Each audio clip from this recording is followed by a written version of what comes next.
Hey guys, welcome back to Journey with Jenny, and today we are in Windsor Castle in England. And right now I am sitting right in front of the castle gates here at Windsor, and I've just had a little walkabout around the Windsor Castle.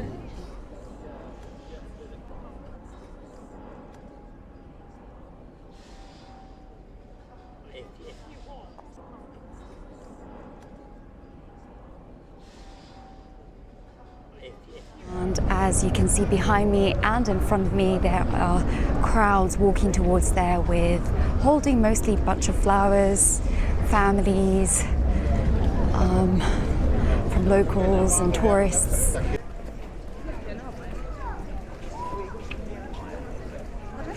Like Diana.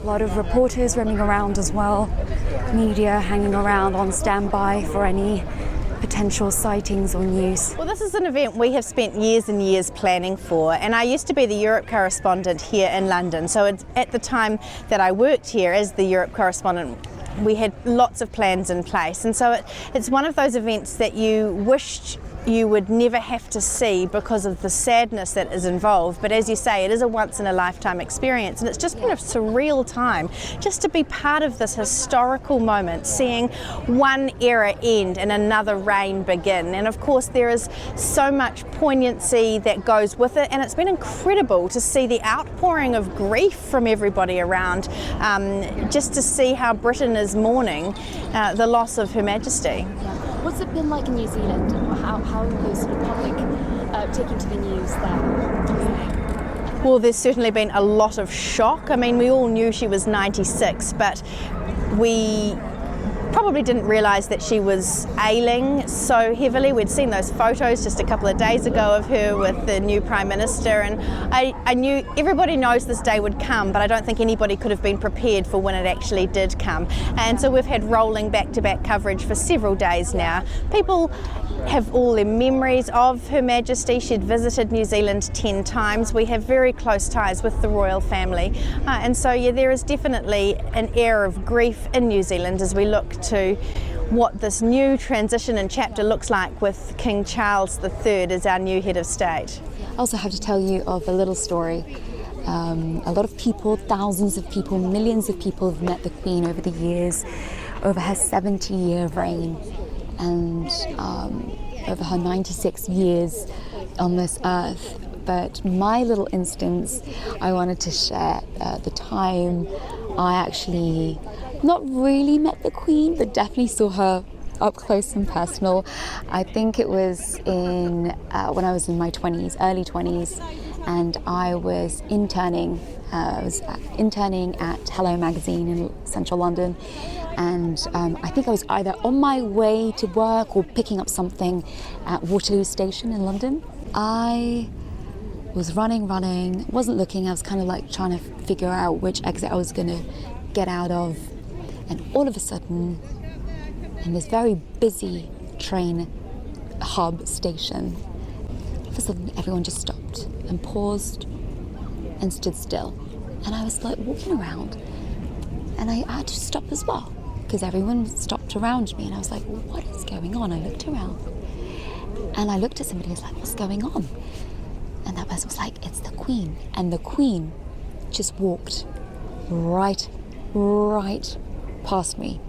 And she was only with 2 other guards or aides, I'm not sure.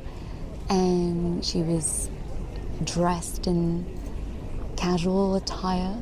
I think she was wearing a tartan skirt. And she was a very, very tiny little lady who just walked past, very small. I'm 5'4", but she was tiny. I didn't know the Queen was so small.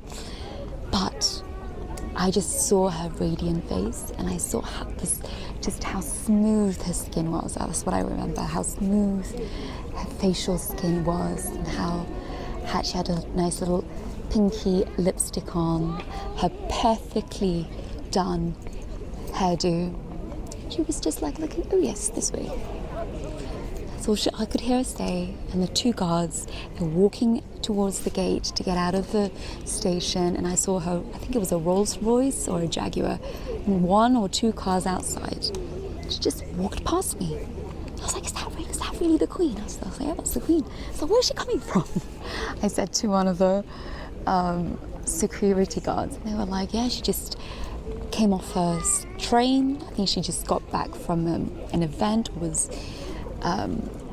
in the morning, and I was like, wow, the Queen takes the train and gets on at Waterloo Station and gets off at Waterloo Station and doesn't have a million people around her like I thought she would. She had like a couple of people, whether a guard and an aide maybe.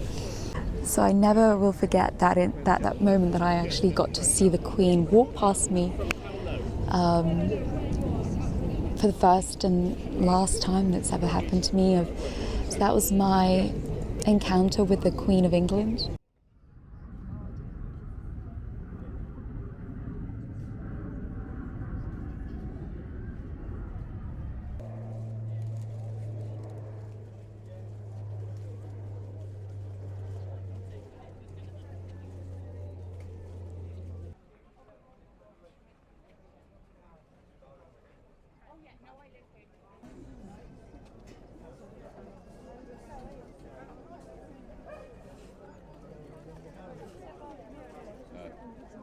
That's been laid Friday, Saturday, Sunday. They'll go up tomorrow. Obviously, not everyone is for the Queen or is a big supporter of the Queen, but I think a lot of people do respect her as a person and her as a leader, how dedicated she was to public service, to her role as the Queen of the United Kingdom. That's why people are just coming from all over the country just to pay their respects.